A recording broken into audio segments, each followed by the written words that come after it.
এক সময় এক প্রাচীন নগরীতে কয়েকজন যুবক বাস করত। সেই সময়ের রাজা ছিল অত্যাচারী ও মূর্তিপূজক। তার নির্দেশ ছিল রাজ্যের সবাইকে মূর্তির ইবাদত করতে হবে। যে কেউ এর বিরোধিতা করবে তাকে কঠিন শাস্তি ভোগ করতে হবে। পুরো শহর ভয়ে চুপ ছিল, কিন্তু এই যুবকদের হৃদয়ে ছিল এক আল্লাহর প্রতি অটল বিশ্বাস। তারা বুঝতে পেরেছিল আসমান ও জমিনের স্রষ্টা একমাত্র আল্লাহ, তিনি ছাড়া আর কারো ইবাদত করা চরম অন্যায়। সমাজ, রাজা আর ক্ষমতার ভয় সত্ত্বেও তারা ঈমান গোপন না করে প্রকাশ করেছিল। তারা বলেছিল, আমাদের রব তিনি, যিনি আসমান ও জমিন সৃষ্টি করেছেন। আমরা কখনো তার বাইরে কাউকে ডাকব না। এই কথা রাজা জানতে পারলে প্রচণ্ড ক্ষিপ্ত হয়ে ওঠে। সে যুবকদের দরবারে হাজির করতে আদেশ দেয়। রাজা তাদের সামনে শিরকে ফিরে আসার নির্দেশ দেয় এবং বলে, না মানলে মৃত্যুদণ্ড দেওয়া হবে। যুবকরা বুঝে যায় তাদের ঈমান এখন সরাসরি বিপদের মুখে।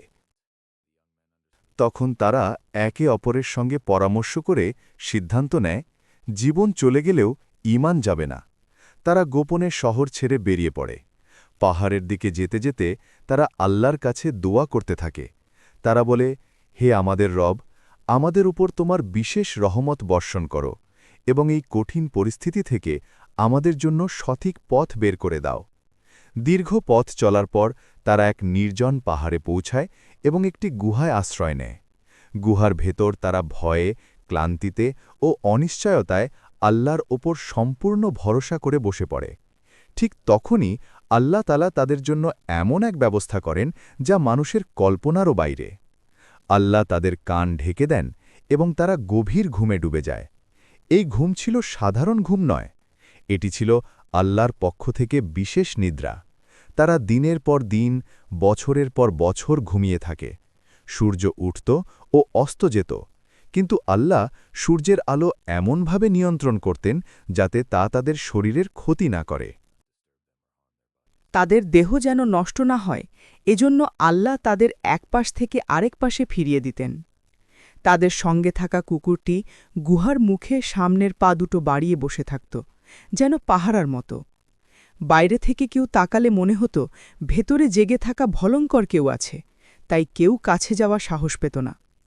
এইভাবে তারা টানা ৩০০ বছর এবং আরও ৯ বছর ঘুমিয়ে থাকে। সময় তাদের উপর কোনো প্রভাব ফেলতে পারেনি, কারণ আল্লাহ চাইলে সময় থেমে যায়। এরপর আল্লাহ তাআলা যখন চাইলেন তখন তাদের ঘুম ভেঙে দিলেন। তারা চোখ খুলে একে অপরের দিকে তাকিয়ে বিস্মিত হয়ে গেল। তারা ভাবল, আমরা কতক্ষণ ঘুমিয়েছি? কেউ বলল, একদিন ঘুমিয়েছি। কেউ বলল, একদিনের কিছু অংশ। তারা ক্ষুধার্ত ছিল, তাই সিদ্ধান্ত নিল, আমাদের একজন শহরে যাবে খাবার আনতে। তাকে সতর্ক করে বলা হলো যেন সে খুব সাবধানে চলে এবং কাউকে বুঝতে না দেয় আমরা কোথায় আছি। যুবকটি শহরে পৌঁছে দেখে সব কিছু বদলে গেছে। মানুষের কথা বলার ধরন বদলে গেছে। দোকানদার তার দেওয়া পুরনো মুদ্রা দেখে অবাক হয়ে যায়।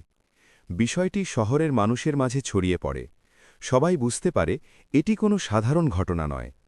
এভাবে আল্লাহ তাআলা মানুষের সামনে এই যুবকদের ঘটনা প্রকাশ করেন, যাতে মানুষ জানতে পারে আল্লাহর প্রতিশ্রুতি সত্য, কিয়ামত অবশ্যই আসবে, আর আল্লাহ যাকে চান তাকে যেভাবে চান রক্ষা করতে পারেন।